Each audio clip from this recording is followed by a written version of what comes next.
नमस्कार विद्यार्थियों, स्वागत है आप सभी का आपके अपने यूट्यूब प्लेटफॉर्म उदय एजुकेशन में।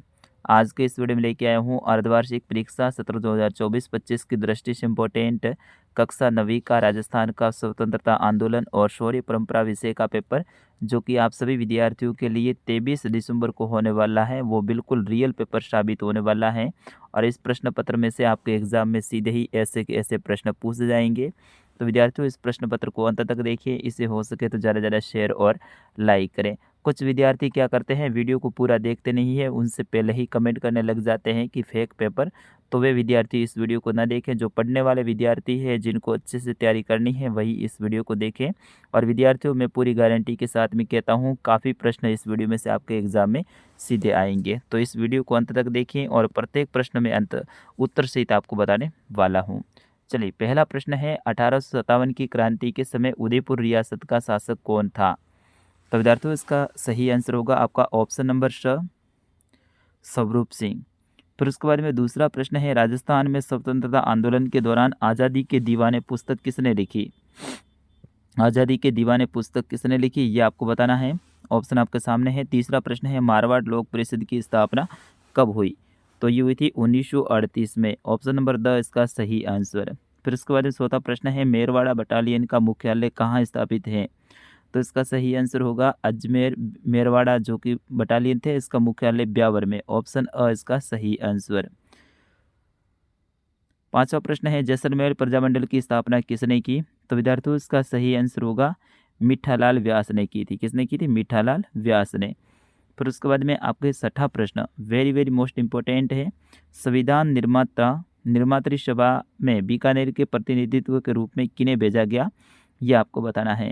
फिर उसके बाद में सातवां प्रश्न है, भगत पंथ के प्रतिपादक कौन थे? तो विद्यार्थियों, इसका सही आंसर होगा ऑप्शन नंबर ब, गोविंद गुरु। गोविंद गुरु है, इन्होंने कौन सा पंथ चलाया था? भगत पंथ। फिर उसके बाद में अगला प्रश्न है, भोजी लंब लंबरदार किस किसान आंदोलन से संबंधित है? तो इसका सही आंसर होगा भरतपुर किसान आंदोलन से संबंधित है। और ये कब चलाया गया था? 1931 में। कब? 1931 में। तो सन भी आपको याद रखना है। फिर उसके बाद में नवा प्रश्न है, राजस्थान केसरी समाचार पत्र किसने प्रकाशित किया? तो विद्यार्थियों, इसका सही आंसर होगा ऑप्शन नंबर स, विजय सिंह पथिक है, इन्होंने राजस्थान समाचार पत्र है वो प्रकाशित किया। और अंतिम आपके अवसद का प्रश्न है, तुंगा का युद्ध कब हुआ था? तो विद्यार्थियों, तुंगा का युद्ध है वो 1787 में हुआ था। दिनांक भी अगर आपको लिखनी चाहे या फिर आ जाए तो 28 जुलाई। कब? 28 जुलाई 1788 को तुंगा का युद्ध हुआ था। फिर उसके बाद में अगला प्रश्न है, इसमें आपको मिलान करना है। तो बिल्कुल इजी है, ये भी मिलान करना है। इसमें देखिए, एक साइड में रियासत है और दूसरी साइड में पॉलिटिकल एजेंट है। तो 1857 की क्रांति के समय कोटा का जो पॉलिटिकल एजेंट है वो मेजर बर्टन था, यह से मिलान कर दीजिए। और उसके बाद में जोधपुर का है मेक मेसन, ऑप्शन 10 से मिलान कर दीजिए। जयपुर रियासत है, इसका जो है वो जेडी हॉल। उदयपुर का है वो शावर्स और शिरोई का है वो ईडेंस। इस तरह से आपको इसमें मिलान कर देना है। फिर उसके बाद में अगला प्रश्न है, प्रश्न संख्या 1, जो कि आपके अति लघुतरात्मक प्रश्न के अंतर्गत आने वाला है। इसमें पहला प्रश्न देखिए, मराठों द्वारा राजस्थान में कौन से 2 प्रमुख कर वसूले गए थे? तो मराठाओं ने राजस्थान में 2 प्रमुख कर हैं। एक तो कर इन्होंने वसूला था सोथ कर। कौन सा? सोथ कर। और दूसरा इन्होंने जो कर है वसूला था वो था सरदेश मुखी कर। ठीक है ना, ये 2 कर इन्होंने वसूले थे। फिर उसके बाद में अगला प्रश्न है, नीमूचाणा हत्याकांड कहाँ और कब हुआ था? तो नीमूचाणा हत्याकांड है ये कहाँ हुआ था? नीमूचाणा जो कि गांव है अलवर ज़िले में। किस ज़िले में है? अलवर। और ये कब हुआ था? तो दिनांक भी आपको याद रखनी है, 14 मई 1925 को हुआ था। कब हुआ? 14 मई 1925 को। फिर उसके बाद में अगला प्रश्न है, भारतीय राष्ट्रीय कांग्रेस की स्थापना कब और कहाँ हुई थी? तो भारतीय राष्ट्रीय कांग्रेस की स्थापना 28 दिसंबर 1885 को हुई थी। कब हुई थी? 1885 को। और कहाँ हुई थी? मुंबई में। ठीक है, ये भी याद रखना आपको। फिर उसके बाद में एक प्रश्न रह गया था तीसरा, अलवर प्रजामंडल की स्थापना किसकी अध्यक्षता में हुई? तो ये हुई थी हरिनारायण शर्मा और कुंज बिहारी मोदी के साथ में। फिर उसके बाद में अगला प्रश्न है पांचवा प्रश्न भी वेरी वेरी मोस्ट इंपॉर्टेंट है। एक ही आंदोलन कब और किसके द्वारा चलाया गया? तो एक ही आंदोलन है विद्यार्थियों, ये मोतीलाल तेजावत के द्वारा 1920 में चलाया गया था। मोतीलाल तेजावत के द्वारा 1920 में। अगला प्रश्न है राजस्थान टाइम्स समाचार पत्र का प्रारंभ कहाँ, कब और किस भाषा में किया गया? तो इसके प्रारंभ की बात हो रही है तो इस जो समाचार पत्र है इसका प्रारंभ 1885 में किया गया था। कब किया गया था? 1885 में किया गया था अजमेर से, और ये अंग्रेजी भाषा में थी और बख्शी लक्ष्मण दास ने इसकी शुरुआत की थी। फिर उसके बाद में अगला प्रश्न है 1857 की क्रांति के समय राजस्थान में अंग्रेजों की कितनी सैनिक छावनियाँ थी? नाम लिखना है। तो कुल 6 सैनिक छावनी थी। कितनी थी? 6 थी। इनके नाम की बात हो रही है।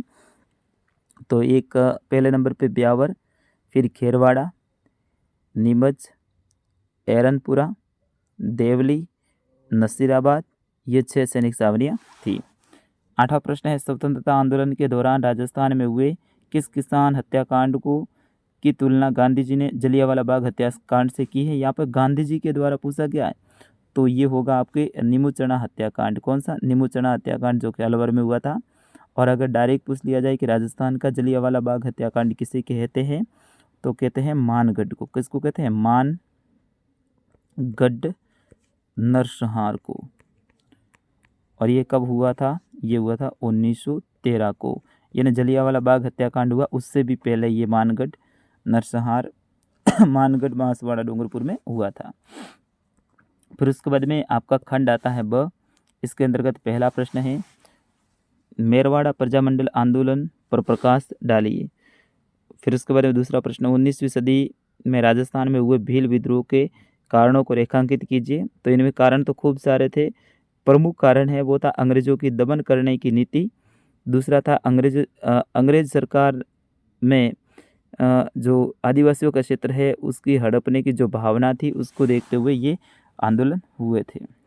मारवाड़ किसान आंदोलन के बारे में आपको बताना है। आगे वाले प्रश्नों के उत्तर आप खुद को लिखने हैं। प्रताप सिंह बारट कौन थे? स्वतंत्रता आंदोलन में इनकी क्या भूमिका थी? 5वां है राजस्थान में अंग्रेजी साम्राज्य के आरंभिक विस्तार को बताना है। 6ठा है राजस्थान में 1857 की क्रांति की असफलता के कारण आपको बताने हैं। 7वां है भारत के स्वतंत्रता संग्राम के अंतर्गत राजस्थान में समाचार पत्रों की क्या भूमिका रही, यह आपको बताना है। फिर इसके बाद में खंड स आता है। इसमें बिजुलिया किसान आंदोलन पर प्रकाश डालना है और राजस्थान की जन जागृति में महात्मा गांधी के आंदोलनों का क्या प्रभाव पड़ा, ये दोनों आपको बताने हैं। फिर उसके बाद में खंड द आता है। इसमें निबंधात्मक प्रश्न है, इन सभी को आपको अच्छे से याद करना है। इसमें पहला है स्वतंत्रता आंदोलन के दौरान राजस्थान में प्रजामंडलों की भूमिका का आलोचनात्मक मूल्यांकन करना है। अथवा में ऑप्शन रहेगा 1851 ईस्वी से 1860 के मध्य राजस्थान में हुए मीणा विद्रोह की प्रमुख घटनाओं का वर्णन करना है। दूसरा प्रश्न है राजस्थान के प्रमुख किसान आंदोलनों की समीक्षा कीजिए। अथवा में ऑप्शन रहेगा स्वतंत्रता संग्राम में शाहपुरा के बारट परिवार के योगदान को विस्तार से बताना है। ये प्रश्न हर बार आते हैं विद्यार्थियों, ठीक है ना। यह निबंधात्मक वाले प्रश्न हैं, हर बार आते हैं क्योंकि बड़े बड़े आपके प्रश्न यही है, तो बार बार घूम घूम के यही प्रश्न आते हैं, तो इनको अच्छे से याद करना है। तीसरा प्रश्न है राजस्थान में 1857 की क्रांति के दौरान हुए विभिन्न सैनिक विद्रोहों के आलोचनात्मक परीक्षण आपको देना है। और अंतिम प्रश्न है ब्रिटिश शासन द्वारा भारत के राज्यों के प्रति अपनाई गई सहायक संधि प्रणाली की समीक्षा आपको करनी है। तो ये पीछे वाले प्रश्न हैं, ये तो ऐसे के ऐसे ही सप्ते हैं हर बार, तो इनको अच्छे से आपको याद करना है। और प्रत्येक प्रश्न है 5-5 नंबर का रहने वाला है। तो विद्यार्थियों आपकी परीक्षा है वो कल है, ऐसे में आपको अच्छे से तैयारी में लग जाना है और सबसे बेस्ट स्कोर करके आना है, यानी सबसे बेस्ट नंबर लाने हैं। परीक्षा की अग्रिम बधाई। धन्यवाद। जय हिंद, वंदे मातरम।